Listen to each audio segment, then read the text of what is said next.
perlindungan calon ASN bagi masyarakat suku Amume dan Kamoro. PR kami di Komisi 1 untuk kemudian melakukan pengawasan secara ketat sehingga pelaksanaan tes ini bisa berjalan sebagaimana yang menjadi harapan kita semua.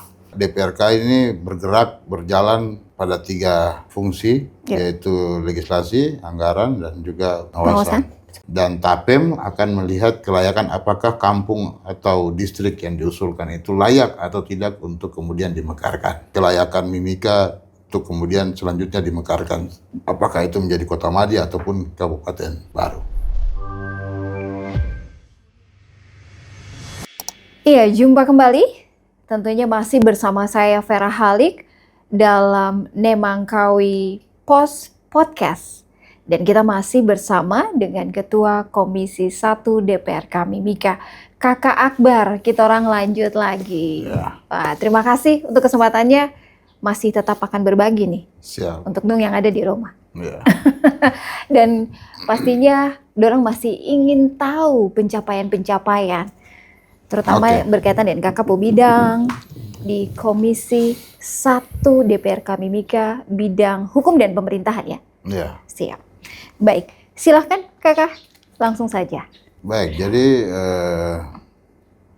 kami di Komisi 1 adalah sebuah alat kelengkapan dari lembaga Dewan Perwakilan Rakyat Kabupaten Mimika yang diberikan tugas untuk menangani bidang pemerintahan dan hukum. Ya. Adapun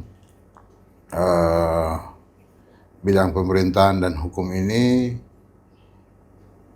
kami banyak melakukan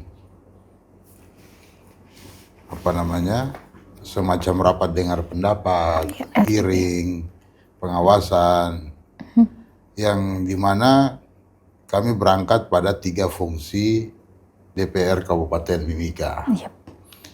Apa itu 3 fungsi DPR Kabupaten Mimika? Yang pertama tentunya adalah legislasi, kemudian yang kedua budgeting, dan yang ketiga fungsi pengawasan. Di bidang legislasi, Komisi 1 telah mengusulkan 3 rancangan peraturan daerah kepada Bapemperda atau Badan Pembentukan Peraturan Daerah di DPRK Mimika. Dari 3 yang kami usulkan itu, 1 diantaranya yang masuk menjadi perda prioritas yang akan dibahas dan ditetapkan dalam kurun waktu dekat ini, yaitu perda tentang pelayanan bantuan hukum. Kenapa perda ini menjadi penting untuk kemudian diusulkan oleh Komisi 1? Karena kami menilai bahwa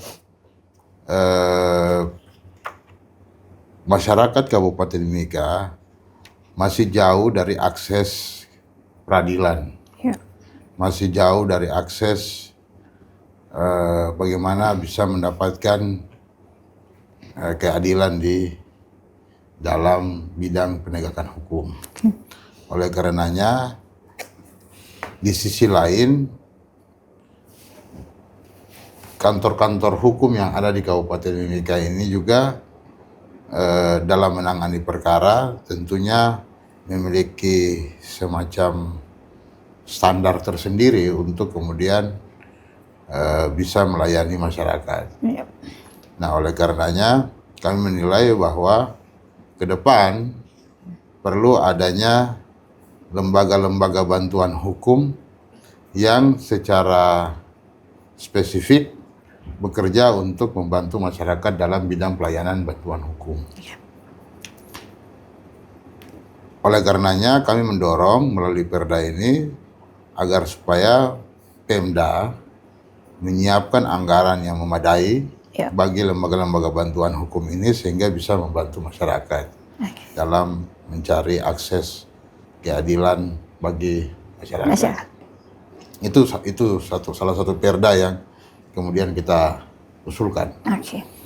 Selain itu ada 2 raperda juga yang kami usulkan, namun itu akan masuk di dalam pembahasan berikutnya, yaitu terkait dengan perlindungan calon ASN bagi masyarakat suku Amume dan Kamoro. Oke. Kenapa inisiatif perda ini kami usulkan? Karena kami menilai bahwa dalam Undang-Undang Otonomi Khusus Ya. itu menyebutkan, mendefinisikan orang asli Papua secara umum. Ya. Nah, negara dalam hal ini memberikan kebijakan afirmasi di sejumlah bidang, termasuk di dalamnya bidang perekrutan ASN, Ya. itu mendefinisikan orang Papua secara umum, yaitu orang asli Papua. Nah, kami menilai bahwa jika kemudian definisi terhadap orang asli Papua ini diberlakukan secara umum, nah, itu akan mengurangi kesempatan afirmasi yang dilakukan oleh negara terhadap, dan khususnya pemerintah Kabupaten Mimika terhadap suku asli Amume dan Kamoro. Oleh karenanya perlu ada regulasi yang secara khusus memberikan kekhususan kepada masyarakat asli Amume dan Kamoro dalam hal perekrutan CASN. Maka kami dorong salah satu judul raperda tadi itu, yaitu perlindungan calon ASN bagi masyarakat suku Amume dan Kamoro. Selain itu ada satu lagi yang kami usulkan, yaitu terkait dengan yang ini saya agak lupa, nanti saya coba cek kembali. Nanti saya lihat datanya, tapi ada 3 yang kami usulkan itu. Ya, dan pastinya ini menjadi konsen ya? Yang ini tentu menjadi konsen. Nah, dalam hal pengawasan juga, sekarang ini kan lagi ada seleksi CASN yang dibuka kembali. Benar. Menggunakan kuota yang sebelumnya tidak digunakan, yaitu pada tahun 2021 sebanyak 200 nanti dicek datanya ya, 247 kalau tidak salah, atau 217 begitu. Yang dimana itu dikhususkan untuk masyarakat Amume dan Kamoro. Ada presentasi yaitu 80-20. Nah, untuk yang 80 ini dikhususkan bagi masyarakat Amume dan Kamoro. Nah, ini menjadi PR kami di Komisi 1 untuk kemudian melakukan pengawasan secara ketat, sehingga pelaksanaan tes ini bisa berjalan sebagaimana yang menjadi harapan kita semua. Selain itu juga banyak hal-hal yang kemudian menjadi konsen kami, di mana kita tahu bahwa beberapa waktu yang lalu ada terjadi peristiwa pemalangan di Pelabuhan Pemako. Nah, kami dari Komisi 1 sudah memanggil pihak-pihak yang sekiranya berkepentingan atas permasalahan tersebut. Kepala BPN, Badan Bagian Aset, kemudian Kejaksaan, Pengadilan, termasuk penggugat yang menang terhadap persoalan Pemako, sengketa tanah di Pemako, itu juga kami panggil. Dan yang terakhir itu termasuk ini pihak pengelola pelabuhan, yaitu UPP kelas 2 Mimika. Itu semua kami panggil untuk kemudian mendengarkan keterangan, informasi, serta data-data yang disampaikan kepada kami. Dan itu menjadi konsen kami juga untuk kemudian mengawal. Meskipun pihak eksekutif dalam hal ini Pak Bupati juga sudah memberikan atensi terhadap persoalan itu, namun kami dari Komisi 1 juga memberikan perhatian serius terhadap persoalan terjadi di Pelabuhan Pemako, di mana ada sejumlah rekomendasi yang kami sampaikan kepada pihak-pihak yang berperkara di dalam situ, Selain itu juga kami juga mengawal serius agenda reformasi birokrasi yang tengah dilakukan oleh Bapak Bupati dan Wakil Bupati. Agenda reformasi birokrasi ini menjadi sebuah hal yang kemudian perlu diberikan dukungan karena melihat bahwa realitas pemerintahan ini perlu dilakukan sejumlah kebijakan reform. Mengapa demikian? Karena ada situasi dan culture yang selama ini menurut hemat kami perlu ada dilakukan perubahan. Selama ini ada yang kurang baik, ya perlu ada pembenahan. Nah, ini dilakukan. Termasuk Pak Bupati melakukan penataan birokrasi dan juga menggunakan sistem merit dalam hal penempatan jabatan-jabatan eselon 2, eselon 3 dan juga eselon 4. Nah, hal-hal inilah yang menjadi konsen kami untuk terus mengawal bagaimana dinas-dinas terkait dalam melakukan agenda reformasi birokrasi di Kabupaten Mimika. Baik. Kira-kira itulah sejumlah hal-hal yang kemudian menjadi konsen kami selama ini. Konsen. Baik. Tadi sudah dijelaskan cukup panjang apa yang menjadi konsen dari Komisi 1 bidang hukum dan pemerintahan dalam hal ini. Tapi pastinya juga masyarakat ingin tahu, karena tadi juga Kakak Akbar sudah jelaskan atau di awal kita pastinya akan RDP, kemudian hearing. Ini bahasa-bahasa yang memang masyarakat di luar sana, terlebih khusus ini dorang belum paham apa sih maksudnya dengan RDP, kemudian hearing, dan juga pastinya ada yang namanya pengawasan seperti itu. Jadi dalam hal melaksanakan fungsi pengawasan, DPR itu memiliki instrumen. Apa instrumennya? Pertama itu namanya rapat kerja. Rapat kerja itu biasa dilakukan di awal tahun untuk bagaimana kita membahas program kegiatan yang akan dilaksanakan selama 1 tahun anggaran. Itu biasa dilakukan bersama eselon 2. Sesuai dengan mitra kerja komisi masing-masing. Itu RDP, rapat kerja namanya. Kemudian ada namanya RDP atau rapat dengar pendapat. Rapat dengar pendapat ini biasanya dilakukan untuk kita bisa mengetahui persoalan-persoalan tertentu. Persoalan-persoalan yang bersifat memiliki dampak luas kepada masyarakat. Nah, itu biasa dilakukan dalam bentuk RDP. Ada juga yang kita sebut sebagai hearing. Hearing ini sebenarnya sama. Hearing ini terminologi dari luar, terminologi penggunaan bahasa dari luar. Dari parlemen luar yang kemudian kita adopsi di Indonesia untuk menjelaskan bahwa adanya pertemuan antara wakil rakyat dan rakyatnya, gitu. Itulah disebutlah hearing itu. Jadi ada rapat kerja, ada RDP, ada hearing. Tapi hearing itu biasanya sama dengan RDP adanya.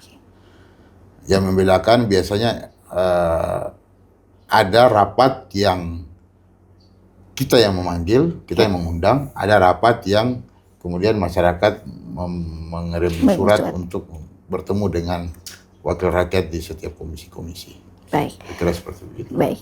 Ini berkaitan juga dengan rapat dengar pendapat yang pastinya menjadi bahan ataupun juga konsen dari Komisi 1 terkait dengan apa yang akan diperdakan nanti, seperti itu. Kalau saya tidak salah bahwa pasti ada persoalan yang di mana juga Komisi 1 hadir di situ mendengarkan suara rakyat, dan salah satunya dari 3 yang tadi sudah menjadi konsen bahwa terkait dengan pelayanan bantuan hukum. Seperti kita ketahui bahwa berkaitan dengan pelayanan bantuan hukum, selama ini juga ada pelayanan bantuan hukum dari pihak kejaksaan? Ada, di kejaksaan ada namanya pos pelayanan bantuan hukum. Benar. Kemudian di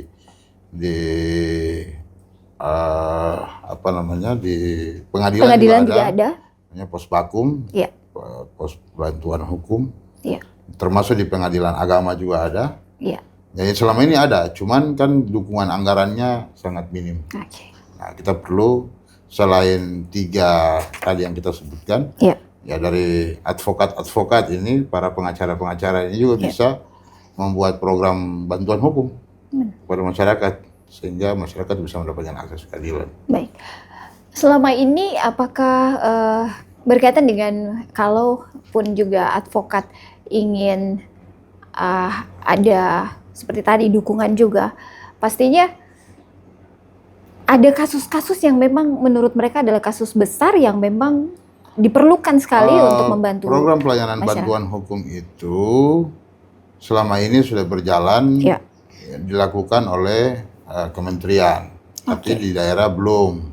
Oke. Nah, oleh kementerian biasanya itu kasus-kasusnya itu, jadi begini, dukungan anggaran diberikan Iya. kepada lembaga bantuan hukum yang menangani beberapa kasus. Nanti ada misalkan kasus pidana berapa, Iya. kasus perdata berapa, begitu toh. Iya. Lalu kemudian itulah dari hasil putusan-putusannya itulah yang kemudian diajukan kepada kementerian untuk kementerian memberikan dukungan anggaran. Oke. Nah, pola ini bisa kita ambil untuk kemudian kita adopsi, untuk kemudian kita terapkan dalam konteks daerah. Oke. Jadi berapa penanganan perkara yang dilakukan oleh si pengacara tersebut ketika dia mendirikan lembaga bantuan hukum, memberikan pelayanan bantuan hukum. Nah, nanti baru daerah, dalam hal ini mungkin kabak hukum, Iya. yang mengevaluasi, kira-kira menilai, kira-kira ini bantuannya seperti apa sesuai dengan jumlah penanganan perkara yang dilakukan oleh Oke. mereka. Ini juga pastinya ada kaitannya dengan produk undang-undang. Ya, kalau produk undang-undang ini terkait dengan fungsi legislasi. Ya. Fungsi legislasi ini biasa dilakukan oleh DPRK, kalau itu levelnya Perda. Iya. Kalau itu levelnya apa namanya Perbuk, berarti dilakukan oleh Pak Bupati Bupati. selaku pimpinan tertinggi eksekutif. Tapi pastinya pengawasan dari Pastinya ada pengawasan dari kami, baik. karena itu sudah merupakan tupoksi lah. Baik. Kira-kira seperti itu. Iya. Dan berkaitan juga dengan hal ini di sesi kita yang kedua ini sudah cukup banyak menjelaskan terutama untuk warga Kabupaten Mimika yang saat ini juga menyaksikan kira-kira tugas dan juga wewenang dari Komisi 1 DPRK Mimika seperti apa? Kalau tugas dan wewenang semua sama ya. Artinya bahwa DPRK ini berjalan pada 3 fungsi, yaitu legislasi, anggaran, dan juga pengawasan. Seperti tadi. Bergerak di 3 itu, dan apa namanya untuk kita melaksanakan fungsi itu ya sesuaikan dengan mitra kerja kita di komisi. Kalau kita menangani pemerintahan dan hukum, maka ada list mitra kerja kita di situ, seperti misalkan BKPSDM, tata pemerintahan, organisasi tata laksana atau ortal, kemudian asisten 1. Nah, itu sejumlah mitra-mitra kerja kita yang kemudian kita melaksanakan 3 fungsi tadi itu terhadap mitra kerja kita. Oke. Berkaitan juga dengan konsen tadi, apakah selama ini tentunya ada keluhan-keluhan dari masyarakat yang memang masyarakat langsung datang ke... Banyak sekali. Jadi ada keluhan-keluhan masyarakat, pertama terkait dengan, bukan keluhan saja, aspirasi juga. Ya. Adanya aspirasi terkait dengan pemekaran kelurahan, pemekaran kampung atau distrik. Nah, itu juga ada. Itu banyak masyarakat yang memberikan usulan. Kurang lebih tahap pertama itu kami sudah mengusulkan kepada eksekutif itu ada 4 kampung dan 1 distrik. Rencana pemekaran 4 kampung dan 1 distrik. Itu kami sampaikan aspirasi masyarakat itu ke eksekutif. Ya. Dan untuk sekarang ini, untuk tahap kedua ini, kita sementara inventarisir, ada sejumlah dokumen-dokumen proposal kelayakan kampung disampaikan kepada kami. Ya. Nah, ini juga sedang kami tinjau, kami akan melakukan kajian, untuk selanjutnya kami sampaikan ke eksekutif. Itu terkait dengan pemekaran kampung. Selain itu, Seperti contoh masalah kemarin CASN Ya. untuk masyarakat Amome dan Kamoro, itu juga merupakan hasil daripada rapat dengar pendapat yang dilakukan oleh Komisi 1 dengan teman-teman dari Aliansi Pemuda Amungsa dan Aliansi Pemuda Kamoro. Ya. Dan mereka datang untuk kemudian menyampaikan aspirasinya, dan kami memanggil BKPSDM untuk menjawab apa yang menjadi tuntutan dan aspirasi dari teman-teman. Ya. Dan alhamdulillah yang hari ini kita tahu bahwa kebijakan eksekutif memberikan keberpihakan kepada mereka untuk mendapatkan kuota khusus 80-20 itu. Oke. Boleh saya tahu, dan juga untuk pemirsa, terutama untuk masyarakat Kabupaten Mimika, pemekaran kampung, 4 kampung dan 1 distrik. Iya. Ini seperti apa? Jadi ada sejumlah aspirasi Ya. di beberapa kampung. Mungkin saya tidak akan sebut detailnya, tetapi di sejumlah wilayah, terutama di wilayah pinggiran, Ya. ini kan ada konsentrasi warga yang sudah tidak lagi konsentrasi pemukiman yang tidak terkonsentrasi dalam satu wilayah, yang kemudian karena jangkauannya terlalu luas, maka perlu adanya pemekaran. Ya. Nah, ada juga di distrik-distrik di wilayah pegunungan yang kemudian dirasa bahwa karena jumlah kampungnya sudah cukup lumayan banyak, maka perlu dimekarkan. Nah, hal-hal kayak beginilah yang kemudian menjadi tuntutan dari masyarakat untuk kemudian segera dimekarkan. Namun tetap kita akan melihat kelayakan, dan tentu eksekutif dalam hal ini DPMK dan TAPEM akan melihat kelayakan apakah kampung atau distrik yang diusulkan itu layak atau tidak untuk kemudian dimekarkan. Nah, selain itu juga Komisi 1 juga konsen, dan Komisi 1 pada beberapa waktu lalu melaksanakan rapat bersama Tata Pemerintahan Asisten 1 dan Bapeda terkait dengan pemekaran kabupaten. Nah, ini juga sedang menjadi konsen Komisi 1. Apakah Timika ini layak mekar lagi menjadi satu kabupaten atau kota madya, seperti apa? Nah, beberapa waktu lalu Bapeda sudah melaksanakan seminarnya, kegiatan seminarnya untuk mengkaji secara ilmiah, memaparkan secara ilmiah terkait dengan kelayakan Mimika untuk kemudian selanjutnya dimekarkan. Apakah itu menjadi kota madya ataupun kabupaten baru. Ada kajian-kajian ya? Ada kajian-kajian. Tahap pengkajian sudah dilakukan. Tim survei yang diundang oleh TAPEM juga sedang melaksanakan survei. Sehingga kita menunggu saja kira-kira seperti apa. Tapi jelasnya Komisi 1 masuk ke dalam tim pemekaran itu. Secara kelembagaan itu masuk sebagai tim pemekaran. Sehingga nanti kami menunggu rapat dari tim pemekaran tersebut ketika sudah di-SK-kan. Baik, ini luar biasa sekali, dan pastinya juga untuk sahabat-sahabat kita, untuk masyarakat Kabupaten Mimika, yang pastinya banyak hal yang tadi sudah dijabarkan.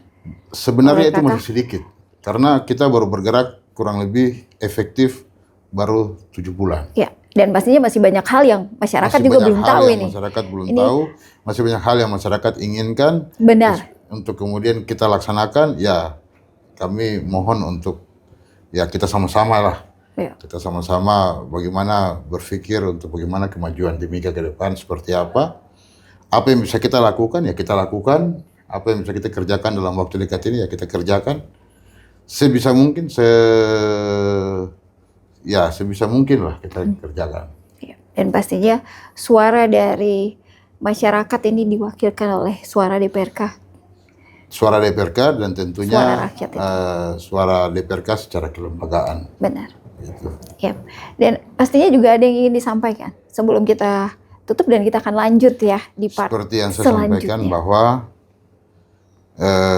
lagi-lagi saya sampaikan bahwa kita adalah lembaga kolektif yang dimana kita membutuhkan dukungan dari semua pihak, bukan hanya DPR secara kelembagaan, tetapi juga masyarakat pihak eksekutif dan kemudian Forkopimda untuk kita sama-sama bergerak memajukan Kabupaten Mimika.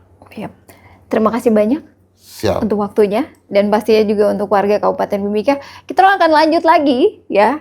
Tetap saksikan bersama kami di Nemangkawi Pos Podcast, dan saya Vera Halik masih akan terus bersama dengan kamu orang. Jangan kemana-mana, kita masih akan bahas ini. Kalau tadi kita sudah tahu nih konsennya mau kemana, kemudian apa saja produk-produknya, dan pastinya kita orang juga akan tahu apakah memang kabupaten ini juga akan dimekarkan seperti tadi menuju ke Kota Maja, ada pembagian dan lain sebagainya ya.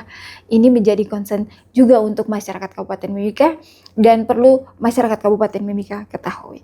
Saya Vera Halik. Saya Alfian Akbar Balyanan. Mengucapkan terima kasih banyak. Amolongo. Nimo Witimi Saipa. Tuhan memberkati kita semua. Oke. Terima kasih. Terima kasih.